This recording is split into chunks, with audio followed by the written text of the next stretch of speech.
Come back here, I think as Peter just mentioned, back in 2005, first of all, how many people saw the original exhibit back in 2005 other than Pat Hart? 1 to 2, 3 of you. Okay. At the very end of tonight's presentation, I do have some slides I was able to find and recover after my hard drive crashed of that exhibit. So we'll show you a little bit of that, what it looked like, what is now 13, 14 years ago. So the first question I want to ask myself is, why am I up here and why are you sitting in the audience? And the main reason is that your former executive director, Mark Basin, who I think left about 8-10 years ago, headed back east. Mark and I were at a luncheon together, a planned giving fundraising luncheon, as we often were. And this book, hang on, let me get my zapper out here. That's my glasses. Okay, zapper. Okay, so about 2001, 2002, 2003, somewhere in that time, this book, called 1421, came out. And it's very controversial. Gavin Menzies, who I know through emails and letters and correspondence these past 15 years, Gavin made a lot of mistakes with this book. And he got wrung out and ripped apart by historians and critics and literary people alike for all of his mistakes. And as an indication of that, his second book, which was called 1434, when it came out, 40% of the volume of that book was footnotes. He had learned his lesson. If you're going to state something, you better have proof, you better document it. Anyway, his thesis was that China had in fact, fleets of the Ming Dynasty had in fact sailed around the world and discovered most of the known world back in 1421. Now, he had no real proof of that. He had a lot of optimistic reasons for thinking that, part of which is at that time, and this is a little bit of our exhibit in the old building, part of it at the time is that no one in the world in 1421 had maps of the New World. And yet, when he was researching, and Gavin, I have to give you some history, Gavin was a former submarine commander in the British Navy. So he had sailed the world, and as he self-described, he'd seen the world at periscope depth and periscope height. So he would be seeing countries and continents and islands pretty much the way a small old sailing ship would see it, just barely above the sea line. And he was doing some research on early Portuguese explorers before da Gama, and he kept coming back across references that, oh, we've seen this before, we've seen this on charts, we've seen, explorers on charts, and he kept wondering who in the world could possibly have charted the New World before the Portuguese. Now, he knew history, and I know history, and the only ones at that point in time in life who could have done it were the Chinese. And why? Well, this is a picture of Zheng He done for this museum by Qi Pan, a Chinese artist who also did the China Alley wall in Ventura, which is, on that basis, we hired him to do this. And I think it was some exchange deal. You do the painting for us, and we'll sell it and sell your prints and so forth. So he did that. But what you see in here, in the back, is a loose map of the world. You see Zheng He, who was a eunuch, 6'2", I think, 6'4", tall, eunuch with no beard. And you see one of the treasure ships behind, which is also what you see downstairs, the treasure ships. Now, in that era of the 1400s, the Chinese at that time were the largest nation in the world. They were the most advanced, most sophisticated nation in the world. Europe didn't really have nations. It had little principalities and warring states. Technology was way behind. The Chinese at this point, and I'm going to talk about these voyages later, when they sent out a fleet beginning in 1405, they had 25 to 35,000 people on those ships. It was a fleet. It wasn't just one boat. It wasn't just 2 or 3 boats like Columbus. It was an enormous fleet. And there was sailing routes as far as Africa that they had sailed already for 500 or 600 years. So they knew the ocean, they knew the seas, they knew all of Asia to a degree which no one in the West ever had. But the real question of this, and again, it's why I'm up here and why maybe you're sitting down, is what happened to this history? Why don't we know this? Why isn't this part of our standard high school curriculum to say, oh, the Chinese have these great fleets? Well, In 1434, 1435, the emperor who we're going to talk about, he died. And the man who replaced him, not as emperor, well, actually, his emperor was his grandson, but in that time in China, there were two essential factions that served the emperor. On one side were the armies and the navies with the admirals and generals. On the other side was what we call the Mandarin class. The Mandarins were the educated bureaucrats that managed and administered China for that point for 1,500 years already. So it was a very sophisticated system. You became a Mandarin by taking an exam, by studying, by qualifying. So the most educated people in China were running the government, the bureaucracies, administration of all these different agencies. Now, we're going to detour for a second. This is Marco Polo. Has anybody not heard of Marco Polo? Okay. So Marco Polo was an Italian from Venice. He lived in the 1200s, so a good 200 years before these fleets. And as you know, he traveled, and I've marked this here, he traveled from Italy through Lower Asia, through Persia, across Turkey, Tibet, China, eventually made his way to Beijing and the other capitals at that time of China, Xi'an, and so forth. However, when he came home, which most people forget, how did he get home? He came by ship. Why did he come by ship? Well, because the Chinese emperor was giving one of his daughters to an Arab sultan to marry, which means they'd already had communication with each other for centuries. Not just that day, call up on the phone, you want to marry my daughter. No, it didn't work that way. They doing royal marriages to lock in dynasties and trade. So he comes on his return voyage. He leaves here, comes down the coast, can't quite see it there, down here through Malaysia, Singapore, Straits of Malacca, India, Ceylon, Bombay, and so forth, around till he gets to Hormuz, and finally at Hormuz, he goes back overland, back to, that was the 1230s, 1240s when he did that. 200 years before the era we're talking about. The Chinese had already been sailing the Indian Ocean like it was their own lake, private lake. This is a picture of Zheng He, a statue rather, at a museum back in China that one of my co-workers took for the museum. And this is the gate to his community in Hunan, which is in southwest China. It's an area not often visited, but is also heavily Muslim. His family were Muslims. His father and his grandfather had already, and this would be the late 1300s, made pilgrimages to Mecca. So in the back of Zheng He's mind as a young boy, he was also going to do that. That is what you did. Okay, here's Mecca. And here's back to our emperor again, another statue of the emperor.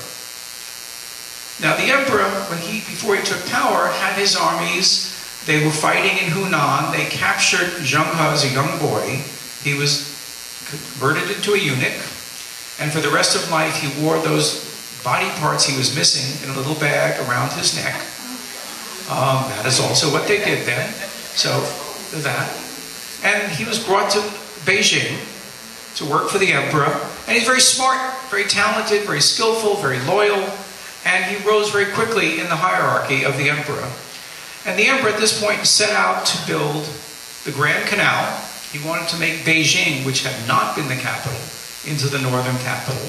And so in order to do that, he built a canal from Nanjing, which is in central coast of China. Kind of picture where Charleston, South Carolina would be, and New York. He built a canal, basically the equivalent of South Carolina to New York, to transport wheat and grain and other supplies and wood, lumber, and brick from the south to the north, because there was nothing in Beijing. It was just dusty plain, but that's where he wanted his capital to be. So he builds the Grand Canal. You can see all these different pictures of parts of the canal. Okay. And the next thing he did was rebuild, and I say rebuild because the Great Wall of China had been numerous defensive walls built over 2,000 to 3,000 year period of time, but he wanted to restore the defenses of China on the north, so he rebuilt the Great Wall. You can see shots of that. And then he wanted trade. He knew what the wealth of the world was, and so he started to assemble a fleet. And as I said, this is from a postage stamp from Singapore, actually. But it illustrated the nature of the fleets. There were the large, giant treasure ships, such as the model downstairs, that was strictly for transporting treasure. They didn't have any guns or warships. They weren't that maneuverable. But he had many smaller ships, all different shapes and sizes, you can see around here. And his concept was unique in the world, and it was not one that was repeated in the West until the 20th century. It was called a fleet. And in a fleet, you had different ships for different purposes.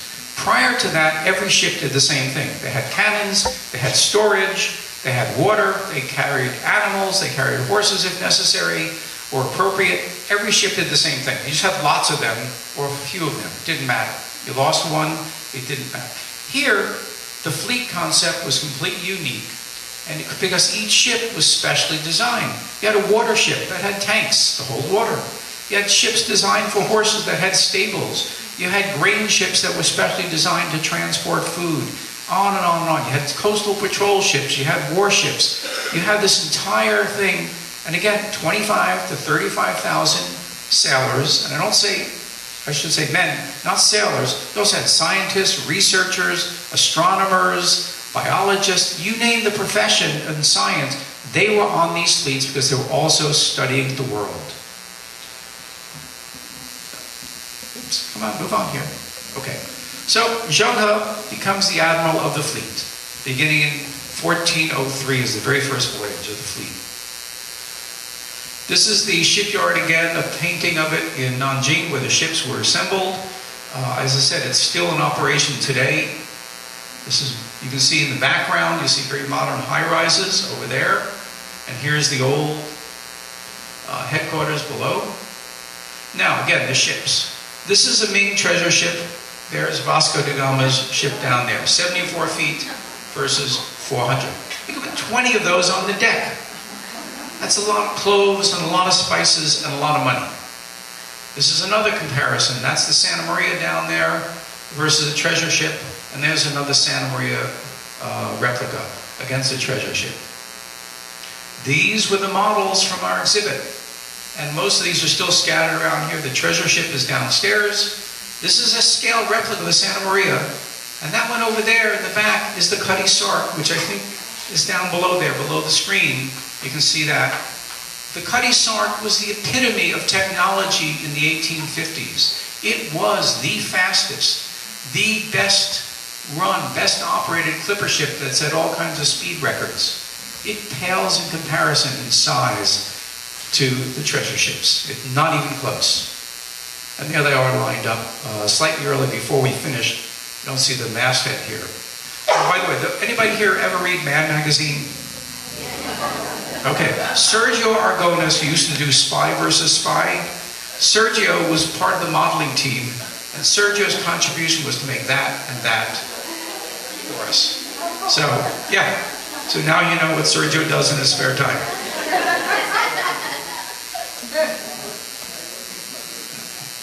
So now the voyages themselves, there were 7 voyages. Remember that number, it's pretty important.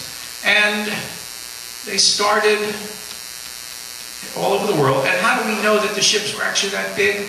Well, this piece of wood lying on an open-air museum is part of the tiller of one. Again, one of my co-workers and friends from the Chinese American Historical Society was in China, took these pictures, you'll see. This is the stern post portion of it. You see those slots there. And this is the other part that went into it. Again, this is taken about 15 years ago, so hopefully they've upgraded it since then. But when you scale it back, it comes out for a ship that's 400 feet. That is the closest we found to a replica of a treasure ship so far, just that portion. And that's one of the open questions in the world right now. Were they, in fact, did they exist? Can we prove it? Has anyone found the wreckage? Not yet. But again, this is the different natures of the ships and the fleet, all different sizes, different purposes. You get a sense of the diversity, some with oars, some with sail. This one here is one you saw earlier, the construction. This is when it was dug up over here.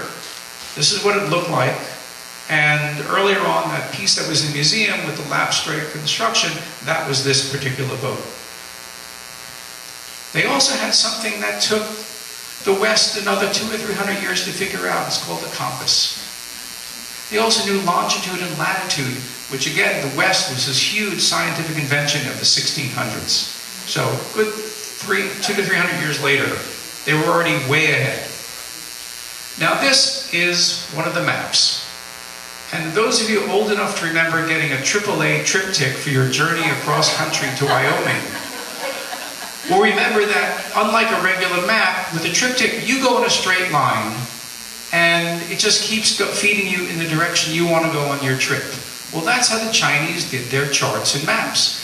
This particular one sits in the Smithsonian, or actually the Library of Congress in Washington, D.C. And so the ship would simply go here, to here, to here, and then down below, I'll show you more later, there were the astrological charts. And this is kind of a combination of the two in a tourist item, where on one hand you see the actual mapping, and here you see how they're put together in the triptych concept. So you could follow the route of someone else without even knowing where you were, just by following the directions, turn left, turn right, go 90 degrees, etc., etc. It's a pretty simple system. And on each page were the star astrological charts and directions relative to the heavens, so you could also sail at night and plot your course. A lot of this was written up by Joseph Needham almost 100 years ago now. He described how the charts worked and how they traveled. And so the journeys would often begin here in China. This is obviously Korea Peninsula. This is in a map that now sits in Kyoto in a museum. And to kind of give you some sense, this is probably either Taiwan or the Philippines over here, scattered islands, Burma, Thailand, and so forth, Hainan Island, Hong Kong, somewhere in this region here. Hard to know exactly this without overlapping slides. But it was originally a gift to the Korean emperor from the Chinese, and later made its way to a museum in Kyoto. And I actually just was reading a program about this in Kyoto in 2001, visiting my stepdaughter who was going to school there, when all of a sudden they say, oh, this is in Kyoto. There you go. So, typical journey would start here in Changli, which is near Shanghai, below Shanghai. They'd come down to the Philippines or go to Vietnam, Burma, this area here, Middle East, and so forth. Again, another Chinese map of the same kind of territory. And they would stop in Thailand. And these are the kind of trade goods they would bring. So you have these paintings, you have this Chinaware, all different materials used, all very fine quality. This, by the way, all of this was in our exhibit in 2003. It was on loan from the Chinese community in Ventura County. Some of the antique dealers let us borrow their stuff to put on display. So we had a really nice, high-quality exhibit of materials as well. These are more trade goods from a different museum, but again, pottery, all different types that would be traded. And silk. Again, this is another picture from India that my daughter took. Lots of fabric was being traded and used. So there, they would move on to Thailand. This is actually a rock carving that was a painting of a treasure ship that was seen off the coast of Thailand 500 years ago. And then they would go to Indonesia, and they set up a lot of temples. Now, Zheng He was a Muslim, but most Chinese were either Confucian or Taoist or Buddhist. And so in South, and they were all very ecumenical. You didn't have to be one or the other, you could be all. And you could honor all. And so in Indonesia, they set up temples, and Zheng He was actually worshipped as a god, almost, by the Chinese communities and immigrant communities in those areas that they set up. Then the fleet would move on through the Straits of Malacca. This is where Singapore would be, right around here. This is Malaysia, Borneo here, Java down here, and this is Sumatra. In the Straits, they would negotiate trade with the different tribes. Here in Indonesia, you see people making fabric. Here he's making tin, another trade good. And again, here they are at another temple celebrating Zhonghe. By the way, in 2005, which was the 600th anniversary of the treasure fleet, there were celebratory parties, not just here in this museum. The Smithsonian had one, the only two museums in the entire country, with the Smithsonian and Ventura. However, from Japan to China, Taiwan, Indonesia, Vietnam, Malaysia, Burma, India, and the Middle East, they all celebrated these voyages. Because for them, this was a common link that grouped them all together in trade for, as I said, 600 to 1,000 years of history. They all were linked together because of this. And again, here's more ceremonies. The fleet would then sail on towards India. They would negotiate, actually first in Ceylon and Sri Lanka.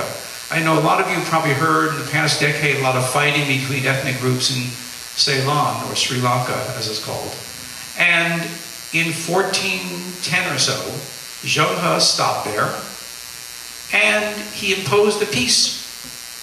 And this little stela in here, this stone, is in 3 different languages: Chinese, I think Pali, which is the language of Sri Lanka, the variation on Hindi, Sanskrit, and Malaysian, I think. I can't remember the exact third one for sure. Declaring a peace. Well, that peace has been fragile for 600 years. It comes and goes, but it's nothing new. But again, this marked that. Again, the ship sailed on, they reached India. Visited the temples there, people there, and again, it was about trade goods. The markets, the vegetables, the foods, these things in the background, the fishing, these are called Chinese nets to this day. The Chinese had a unique strategy for catching fish offshore, which they had trained and taught all over Southeast Asia. So this was, again, the spread of a technology for fishing. Fleet would then move on to the Mideast. You have Hormuz here, Mecca's up here, you have the Horn of Africa here. This is Hormuz, the city where they would often stop. And again, you'd run into a lot of trade from all over the world in Hormuz. There's some of the old temples and the ruins of the cities there. Even though tobacco is a later product, this is kind of the type of shop you'd see in Hormuz. Fabrics, rugs, and so forth. This is Mecca, and the city where millions of Muslims gather every year. And then they'd sail on to East Africa. And here, Zhonghe is imposing a peace with the pirates. The same pirates who captured freighters, you know, with the Tom Hanks movie. They have been doing this for a long time. They're really good at it. They know how to capture ships and be pirates. But again, he's dealing with them. Here's more negotiations. Here they are making fabrics and dyes. This is cuttlefish they're drying and cutting that'll be transported back to China. And this, I think you all know what this is, it's a giraffe. If you're in Santa Maria, how do you transport a giraffe? You don't. But if you're in a 450-foot long treasure ship, you do. You bring back 3 or 4 of these, which is what they did. They brought them back to the court of Beijing, where they thought it was some kind of mystical animal, and they treated it with great reverence until, unfortunately, they all died. The climate was not particularly suited, nor was the food. But again, this is in Beijing, and it's an African giraffe. From there, the ships would head back. Unfortunately, Zhonghe died at sea on the 7th voyage in 1431, I believe. His parts in that little leather bag are buried here.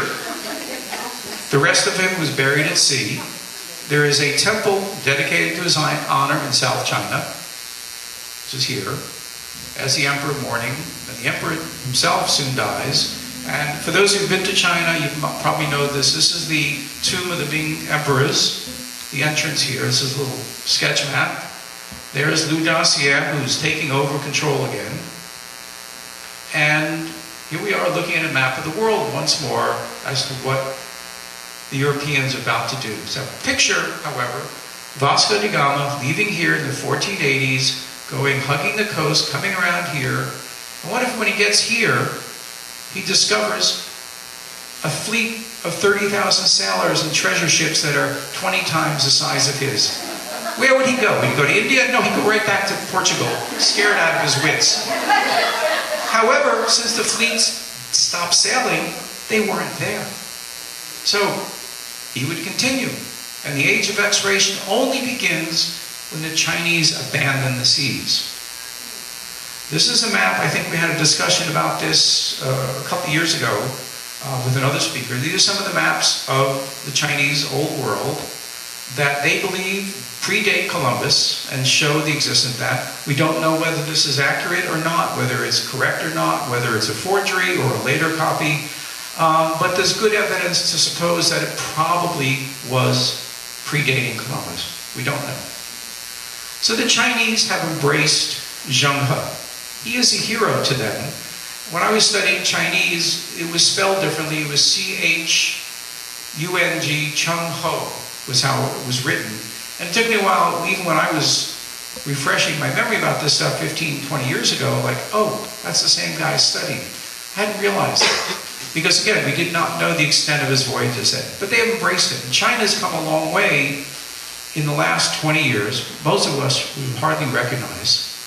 When I was there in '79, this would have been a highly advanced section of China. You had electricity, you had air conditioners on buildings, you had cars. In 1979, there were no cars in China, except official vans. That's not that long ago in terms of historical terms. This is a few years later, everybody's on motor scooters. This is a few years after that. And again, this picture is 15 years old already. And now you have that. And that. And that. And that, to me, becomes one of the most important things. It's a reminder of why the Chinese set sail in the first place. It was not about conquest, it was about trade. And right now, you can't walk into a store in the United States and buy an American-made toilet seat. If we go to war in a trade war with China, in a couple of years, we're going to have a lot of problems in our bathrooms. There are no toilet seats available. So one of the great things about travel and trade is it keeps nations at peace. They don't fight with each other if they're too busy trading. During the Olympics in China, Beijing, some of you might remember this. These are people on this giant globe that they created. Here's the completed replica, 200 feet long, 220 feet long. Absolutely gorgeous. It does not sail. It's just landlocked model. And their display, most people probably didn't realize what these were. These are replicas of the treasure ships on individual panels being held up by these people. And this is their dance performance of those ships going back and forth. And there's a treasure ship. And there. Okay. So, for those of you who have not heard this talk before, and if you have, you can't cheat, there is a prize if you get this right. There have been 35 movies made in the United States and England about Zheng He over the years. However, what name is he known? And if you guess it right, you will get a copy, free copy, of my Beethoven book. I'm working on one about Mozart and Da Ponte now. What's that? Sinbad. Sinbad. Oh, you guessed it. Okay. Yep. Should go. The greatest explorer in the world who outdid Columbus, Vasco da Gama, and all this stuff, he is, in fact, Sinbad the Sailor. The 7 voyages correspond to the 7 voyages of Sinbad. His birth name was San Bao, which is where we get Sinbad from. Here's one of my favorites, Douglas Fairbanks, playing Sinbad. Lou Ferrigno playing Sinbad. But my absolute favorite is Popeye and Bluto. So there's that. And there's the book.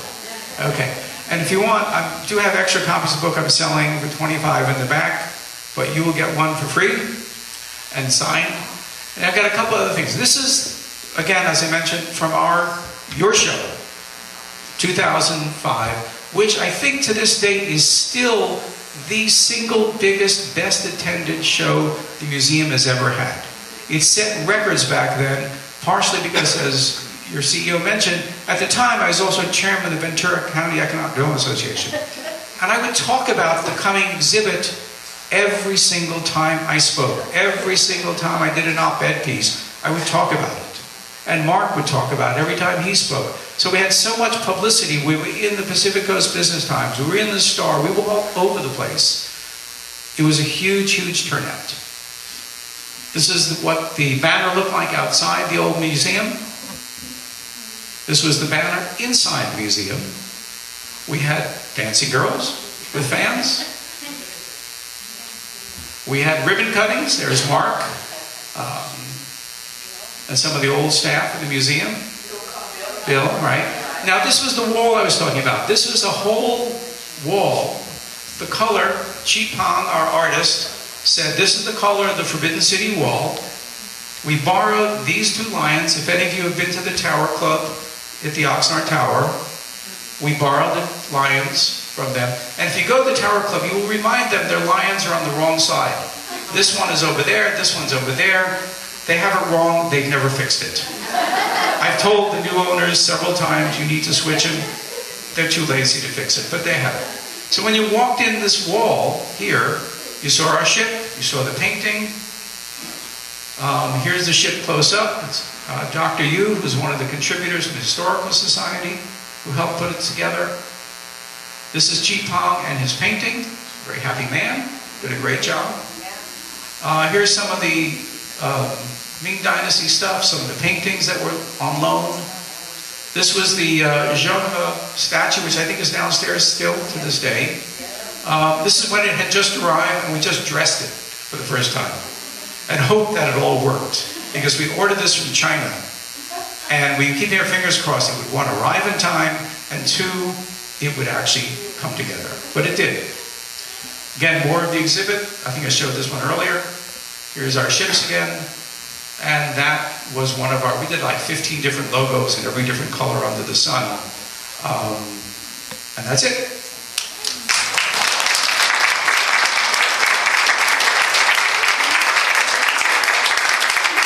At this point, I'll turn it over to questions. Anything on anything related to this? Go ahead. Do you have any record of him crossing the Pacific to the West Coast at all? Okay. There is no record of him crossing the Pacific. What we do know is this. What they call the Japanese current will take a piece of driftwood, or in some cases the wreckage from Fukushima, and in about a year's time it floats up on Vancouver Island. In Vancouver Island, they have lots of Chinese artifacts from the sea that have washed up over the centuries. They don't know whether they were necessarily from shipwrecks or from actual explorers or whatever, but his stuff is there. And also, when we were doing our research, there was a book about the first Canadians, the first Americans, as they called it. And in the book, they mentioned that in Spanish records, which we've not been able to track down, and in Old Spanish, that the Spanish explorers coming up the coast, probably Cabrera and his like, reported seeing on the horizon Chinese junks, but they never quite could catch up to them. Also, Lake Tahoe, in Chinese, Tahoe means big lake. John Steinbeck was a believer that the Chinese did reach the West Coast. His son also wrote a book about that. And one of the most distinctive trees of Monterey County is the Monterey cypress, which only grows one other place in the world naturally, which is China. And it was Steinbeck's belief that the Chinese brought those trees with them to use as landmarks because they were so distinctive, and from the ocean you could spot a Monterey cypress as opposed to a pine tree or anything else, and that they were the ones that planted them on the Monterey Peninsula. Funny how I got that name. There was also a Chinese junk that was supposedly wedged into the bank of the Sacramento Delta during World War I, and because they needed to improve shipping, the Army Corps of Engineers blasted out the remnants of this junk. And supposedly, and I don't know whether this ever proved to be correct or not, when someone did a core drilling down to the remnants beneath the bank in recent years, they came back with rice that was 600 years old. Rice was used as ballast, and even Ron Sam here research once and reported to me about 7, 8 years ago that the caulking for the Chinese treasure ships was in fact a blend of concrete and rice, and that it kept it ability to absorb moisture and to expand and contract in a way that no other sort of concrete material has ever worked since before. So again, we don't know if that's true or not, but we know about the caulking is true. We don't know whether they managed to cross the Pacific or not. There are also, down in La Jolla, there are about 24 Chinese anchors. They're round stones with a hole. And one thing just to think about, in the 1850s, you had fleets of Chinese junks that were little tiny things like that, 70 to 100 feet, crossing the Pacific, going to the Channel Islands. They would catch fish and shrimp. They would barrel them in salt. They would ship them back to China once or twice a year. And when they did get to China, they were very smart about it, since it was a tariff on imported seafood, fish, clams, crab, whatever, but there was no import on salt. So they would call it, shrimp-flavored salt, cod-flavored salt, and they would get in and avoid the duties. And the Chinese would live out on the Channel Islands and do this. Well, if they could do that in 1850 in a little tiny boat, why couldn't they do it in 1450? They probably could. All of which led a lot of us to sort of say, well, how did the Americans get settled in the first place? And when we first started, it was always the land bridge theory. And now pretty much everyone has said, no, they came down the coast. That 15,000 years ago, Amerindians from Siberia came along what was known as the Kelp Highway, and over a period of several thousand years, made their way as far south as Peru and South America and Chile. And they settled the Americas coming from Asia. If they could do it 15,000 years ago in basic craft then, I think anybody else could have done it in 1450 in a nice sailing ship that was well made. So yeah. Next. So thank you for that. That was really delightful. You were alluding at the beginning to the fact that Gavin Menzies was torn apart by what he presented. So I have two questions. One is, does he really get and deserve the credit for starting our understanding of this? And second, so where did he get it wrong? It sounds like he got it right. Okay, well, what Gavin did, yes, he did start the whole sort of re-energization of this exploration so that writers, researchers, historians all over the world are looking at things that were not explained adequately before and saying, wait a second, if we look at a different perspective, maybe it was the Chinese. A good example, my stepdaughter lives in New Zealand now. New Zealand had horses when Europeans got there. How did the horses get to New Zealand? Well, you cannot get a horse and transport it any great distance on any version of any Polynesian canoe or warship that's ever been made. It's not possible. There are, however, Chinese artifacts in New Zealand. And it's not that far from China when you consider they're going all the way to Africa. And so there's some belief and there's some evidence that the Chinese did in fact explore New Zealand and were there with horses and so forth, and were eventually either died or killed, and that the colonies didn't survive, but the horses did. Now, Gavin himself, he approached it like a detective. He'd say, oh, there are these maps. Who could have done it? Well, maybe it was the Chinese. And then he was sort of speculating where his next lead might take him, rather than taking a solid bit of information and building on that. So he did the reverse direction that historians do, which works great if you're a detective trying to solve a murder and guess, but it doesn't work if you're trying to put together historical fact and information. So he made a lot of mistakes, and he's very presumptive. He presumed that one of the admirals went up the East Coast, another admiral went up the West Coast. He had zero basis for any of that. And that's where he was basically wrong. So it's a fiction, but I give him a lot of credit for opening up a whole new venue of discussion, so much so that he created armies of old scholars who hate him. When I was going to do a talk on this about 10 years ago for the World Affairs Council, it was publicized all over the place. And this one British scholar who taught at the University of Singapore, which is where I went to school for a year, in Singapore, not the university, a different school, he's sending me hate mail and he's trying to get me shut down before I speak. He had no idea what I was going to say. He just presumed that since I knew Gavin, I must be a fellow charlatan of no credibility. And we ended up having a back and forth argument that I won because I got to speak. And we did our presentation, and he still just screams and yells and rants and raves periodically. Just an angry man. And part of it is that academics build their whole careers on their thesis. And then they teach that thesis for the next 40 to 50 years, and they don't budge off of it.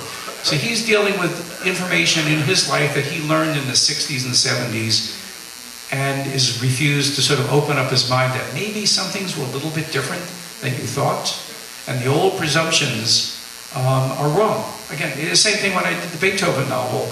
There are all these myths about Beethoven, for example, in just the one, that he was a cranky man who was a misanthrope.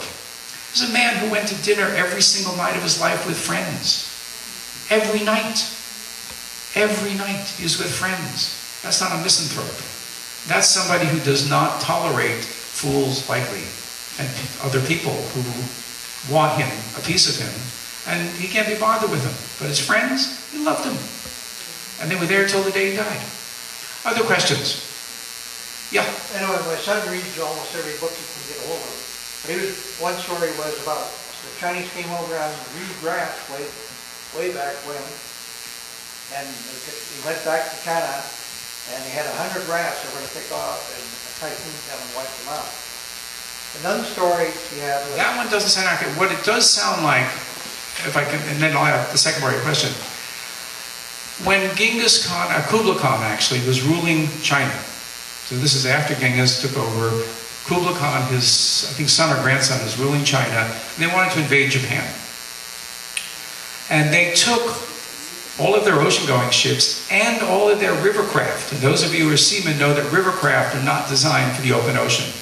Well, they put keels on them and all these other things, try to mock them. And they all sailed their army towards Japan. And a typhoon hit. And all of those ships were sunk. And even in the past 3, 4, 5 years, they've started to recover some of those ships that were wiped out by the typhoon. That may be the story he's thinking about. But they certainly didn't come this far on a raft. No, that's Kon-Tiki going the other way. Anyway, another story he had is when the Spanish came around South America, there was 2 Chinese settlements in Chile, or in the west coast of South America. Entirely plausible, not documented. But again, when the Spanish got here, they're finding American Indians wearing white cotton. There was no white cotton grown in Western America. And the cotton that did grow back east was not transported here. How did it get here?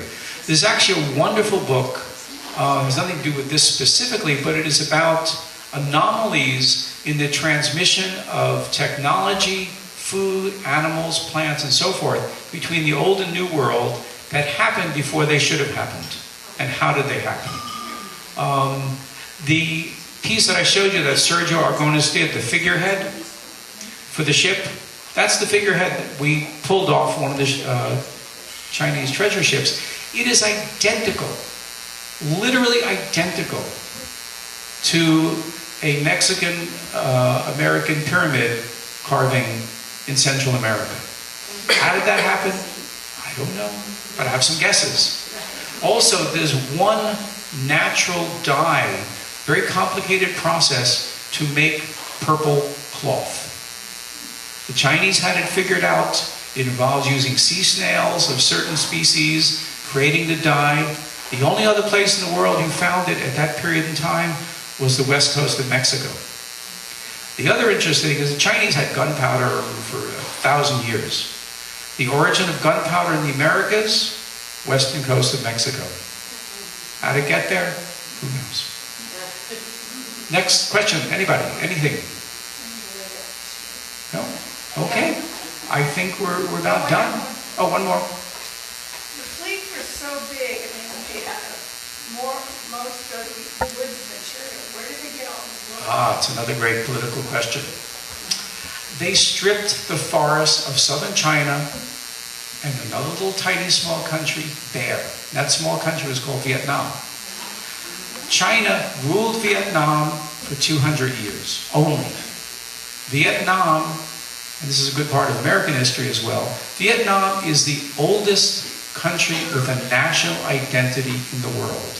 Their only time of occupation of any duration were the Chinese during this period for about 200 years. They stripped the teak forest almost bare to build these ships. They were very expensive and took a lot of wood to do it. And when the Vietnamese eventually threw the Chinese out, and if those of you know modern history well, as soon as we finished fighting in Vietnam, who did the Vietnamese start fighting with? The Chinese. When I went to China in 1979, it was 4 years after we had left Vietnam. The city I went to in southern China, Nanning, was very close to the Vietnamese border. It was the only city that had high security at the airport. And again, Chinese airports were pretty primitive back then, more like old military bases. You couldn't take any pictures at all. Everywhere else in China, we were welcome to take pictures, but not Nanning, because they were still engaged in that struggle with the Vietnamese. They hated each other. They still hate each other, actually. Something we lost track of during the Vietnamese War. That keel that you showed, how long is that? That's not a keel, that's a rudder post. A rudder post, okay. But you have to have a tree very tall to make that, correct? Yeah. Catalpa wood, again, give you an idea. In China in '79, we visited the tomb of a 2,000-year-old princess. There was an inner coffin, an outer coffin, and then an even greater, larger coffin. The wood used to build the outer coffin that sealed everything else in, each piece of wood was as high as this ceiling and about 20 feet long. That was from one tree. There's an old exhibit, I don't know if it's still there, it's been too many decades, at Natural History Museum in Washington, D.C., that would show forests around the world, what they looked like in primeval times before they were heavily harvested. They had trees that size in China. They were cut down. And it was estimated that the piece of wood that was used to build this 2,000-year-old coffin in itself was 3,000 years old when it was cut down. So you're talking about a 5,000-year-old piece of wood tree. It was pretty big. Yeah. A moment ago, you were referencing a book, like an economic botany that predates history or something? Yeah. What's the title? I don't remember off the top of my head what it is. I have it at home. I brought it last time I spoke here. If you have a card or something, drop it off to me afterwards. I'll email you the title when I get home or the next day or so. Yeah. Other questions? In the back. Yes, has there been any speculation about a Chinese tomb or about a tomb with Chinese figurines in Mexico? I know that one exists. And also, There's a lot of, again, speculation. It's confusing because when the Spanish galleons were doing what's called the Manila trade from the Philippines to the Americas, most of the sailors were Chinese. And many of them stayed in the west coast of Mexico. So this is 1500. So if you're doing DNA and other kinds of testing and cultural stuff, you'll find a lot of Chinese DNA is mixed in with the DNA of American Indians and Spanish on the west coast of Mexico. So again, the figurines, it's entirely possible. They could have been from any time frame. I don't know more than that, though. In the way back. I understand on the fleets there were a number of women that were carried with the ships. Was the intention to inhabit uninhabited parts of the world or inhabit? I don't know specifically. I have not read, and the history is kind of quiet on that, with the exception of like transporting a princess to be married. There were colonies not really set up. They set up trading communities, but in most cases the sailors would intermarry. And in fact of matter, I think it's the African island of Malindi, which is, I remember, it's not Somalia, not Tanganyika, Tanzania, or somewhere in that area, on the east coast of Africa. Zanzibar. What's that? Zanzibar. Not Zanzibar. Zanzibar is a separate island. No, Malindi is just a small island. And the people on the island are black, but their DNA is Chinese. Everyone on that island has at some point intermarried with the descendants, just like Pitcairn Island and the Mutiny on the Bounty, has intermarried with someone who was a descendant of a Chinese sailor. And they have been doing research for a number of years around the coast, trying to see if they can find the remnants or wreckage of a treasure ship that may have gone down in those waters, and hence be the origin of those survivors. It's actually the same thing you find in Ireland, where there's a lot of Spanish in northern Ireland, or the northern reaches of the coast, who are the descendants of the sailors who were on the Armada that escaped the fire ships and fled back to Spain, going around England on the north, and were shipwrecked on the Irish coast. So this is the kind of stuff that always confuses history and makes things interesting, because you never know exactly where something came from unless you were there, or we go back in time, which is pretty hard to do still. Last question. Last questions? Anything? Anybody? One more. Has anyone looked at the Venetian boats and the Byzantine boats that predate the Spanish boats by 1,000 years? Spanish were relative newcomers to the sea up until they got the Arabs out of Spain. I just wondered if there's been a comparison. What they do know is the Phoenicians, and Zeno, the philosopher, writes about this. The Phoenicians did, in fact, using one of their typical galleys, circumnavigate Africa before the year, I think, 500 or so. I don't remember the exact year right now, but they did do that. However, you have to keep in mind that those ships, the galleys and so forth, they were designed for the Mediterranean. And I've been on the Mediterranean in a rough storm, but it's nothing like the North Atlantic or the Pacific when there's a storm. And those ships that plied the Mediterranean were really not adequate for going into the Atlantic waters. Most of them were based on ore and using galleys and so forth, galley slaves. That would have not been a very economical way to do long distance sailing. And so the technology was not developed. However, a couple of things to keep in mind if you really want to think about nautical technology. On the island of Cyprus, I believe, Cyprus. Cyprus? What? Crete. On the island of Crete, not Cyprus, Crete.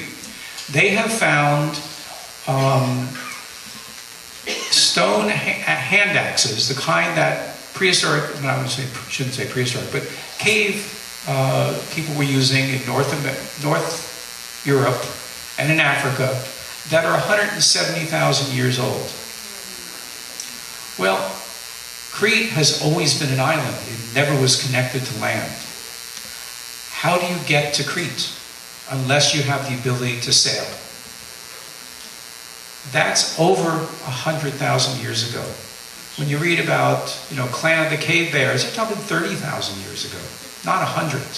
When you're talking the Stone Age, you're talking 7,000, 8,000 years ago. When you're talking Greeks and Romans, you're talking maybe at most 3,000. The Chinese trace their history back maybe 35 to 5,000 years.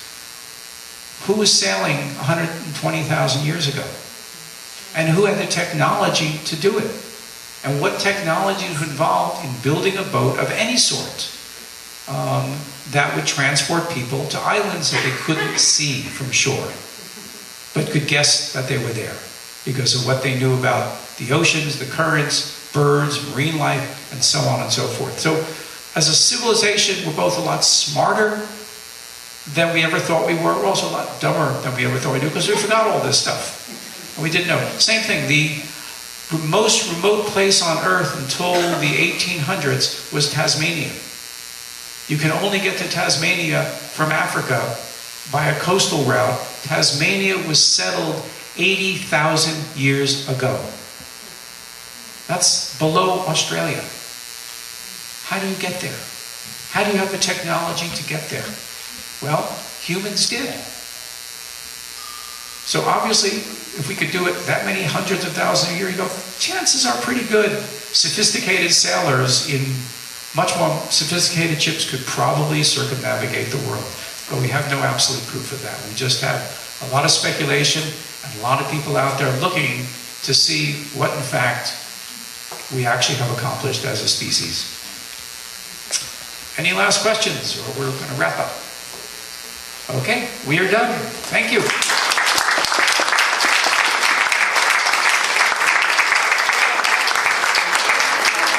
what makes our museum so absolutely fantastic. Howard has been a friend of this museum, and frankly, the very first year that I came on board was the year that he put together that the exhibit for the Chinese exhibit, and I thought, wow, this is really cool. Look what this museum can do. So we really appreciate him coming and being a friend of the museum all of these years. Thank you.